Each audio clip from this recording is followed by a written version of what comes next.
Albuquerque, New Mexico, at the Crown Hotel at the Albuquerque Film and Music Experience, and we're gonna be interviewing a great filmmaker that had a film in the short program.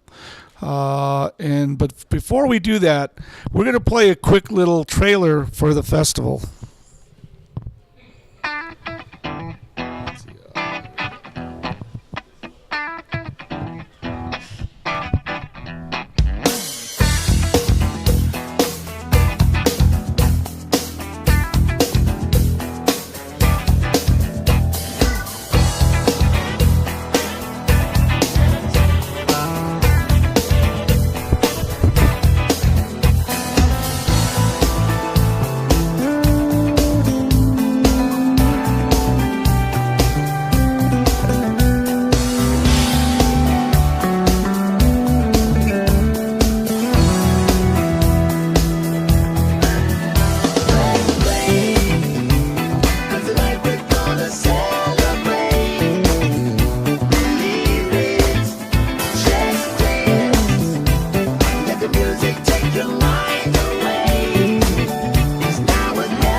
So that was the highlights of last year, and things are picking up, and same enthusiasm this year. And there's just a lot of activities, a lot of music, a lot of films. But more important than is, it's a place for filmmakers to expose new films and short films. And part of the short films this year was a great little film called Fortress Home. Mr. Armstrong here, or Travis, is the filmmaker. Welcome, and glad to be here. Yeah, thanks for having me. I appreciate that. Yeah, so I saw the film about a couple of weeks ago was my first exposure to it, and it's just the whole idea of shooting a film inside the bay of a B? It was a B-17 Flying Fortress. So why don't you tell us what the film's about, first of all? So the film is about a bomber crew returning home at the end of World War II from their base in England. And my character is a cat on board. And really it just talks about the anxieties of going home to a country that's not going to understand what they've just been through. In particular, my character, who has a real struggle that he has to go home to. And then that gets revealed over the course of the film. Right. And the it's a great story, but the uniqueness is the inspiration of the story. First of all, where did the storyline come from? The story actually came from a monologue that I had written for an acting class, and then it was developed over time, especially after speaking with my grandfather. He was a ball turret gunner in World War II, and talking about the anxiety that he went through coming home from war. And so I just built on that and with the monologue and ran with it. So we have to talk about the way this was shot.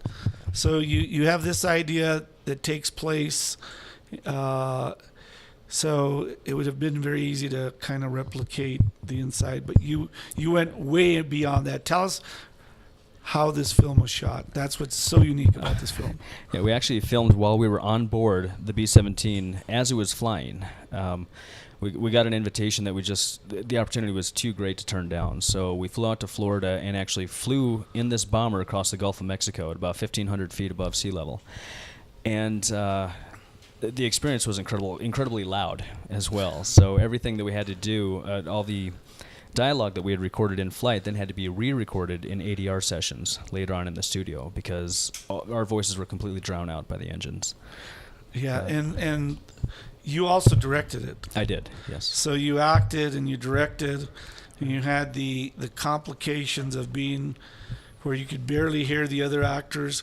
Right. You know, tell me about that. That story is so exciting. Oh my gosh. So myself and Michael Ashton, the actor who plays our bombardier, we must have rehearsed this just for the dialogue's sake dozens of times, so that we had it down packed, we had it memorized.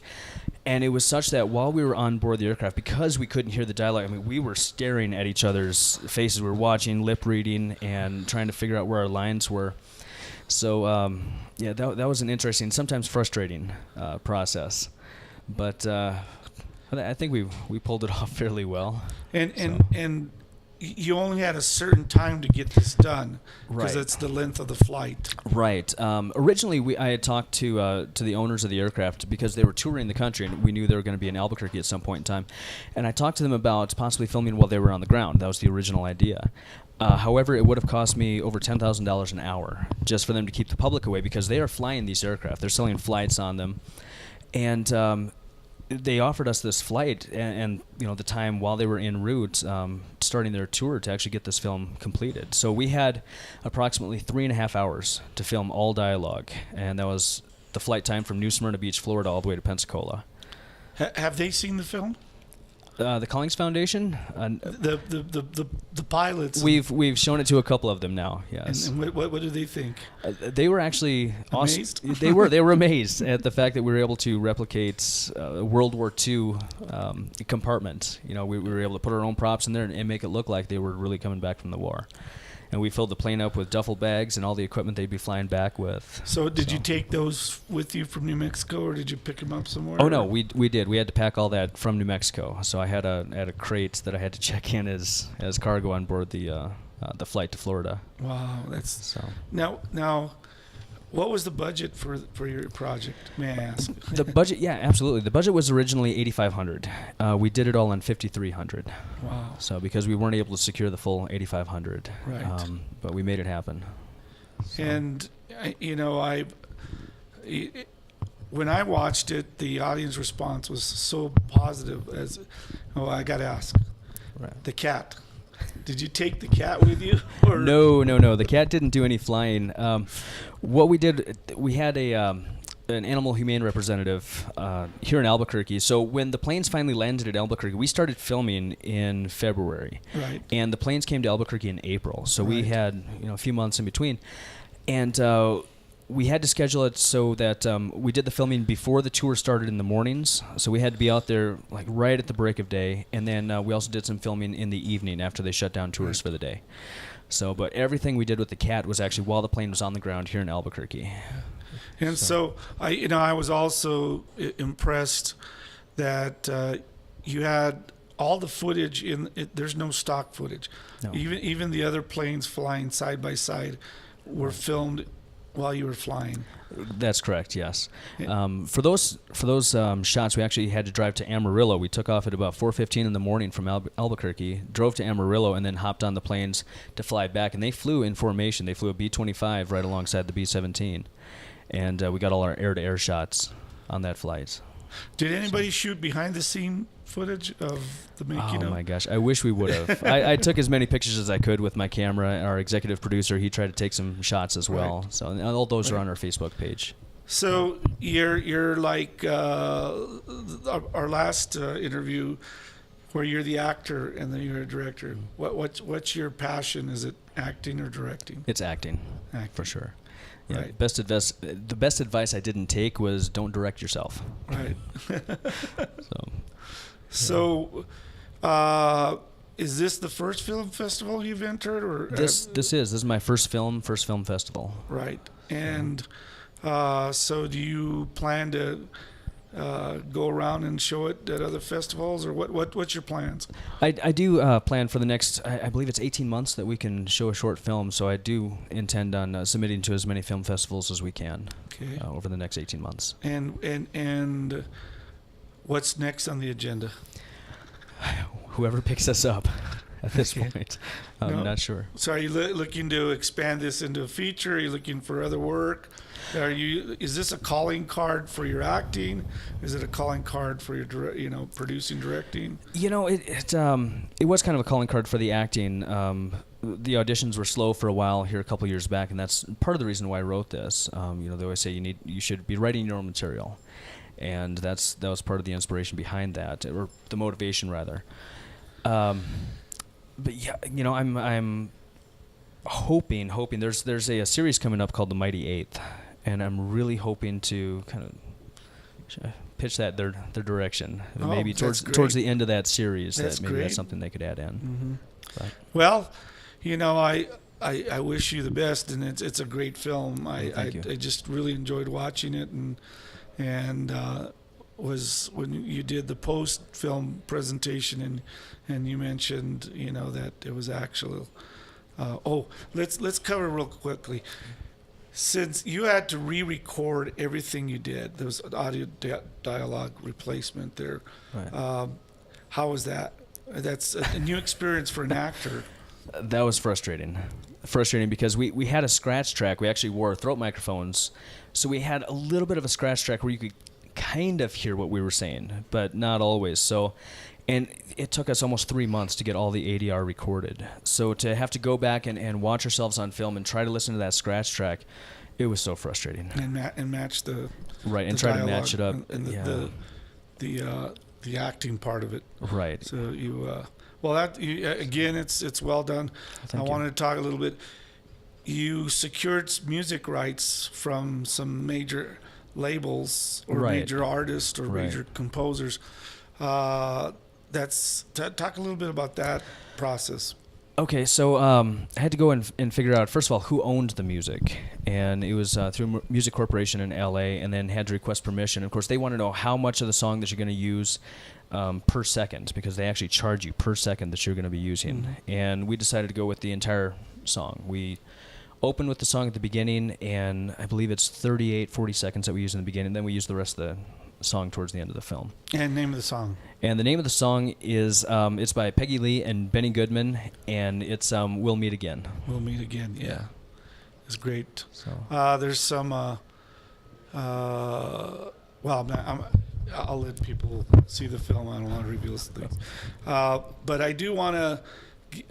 Now that you're going to film festivals, you've gone out and created the promotional material, and you have a neat little poster. Yeah. And how exciting is that when you get your poster of your film, and you see your name at the bottom as directed by. Can the camera get that? Wow. Here, let me pull this down. Travis Armstrong. And wow, I love the cat watching the plane. Oh, that catches it. And I guess I don't want to give away the storyline, but the cat is very important to that storyline. We're Travis Armstrong. Thank you. thanks, Great Ken. job. We're gonna take a little break here and come back in a few minutes. Another session will be breaking, and we'll have people wandering into the lounge, and you're at the Albuquerque Film and Music Experience, and I'm hoping to get some musicians. You know, they sleep in late, so they're starting to show up, and we'll be interviewing some musicians and in that component. Thank you very much.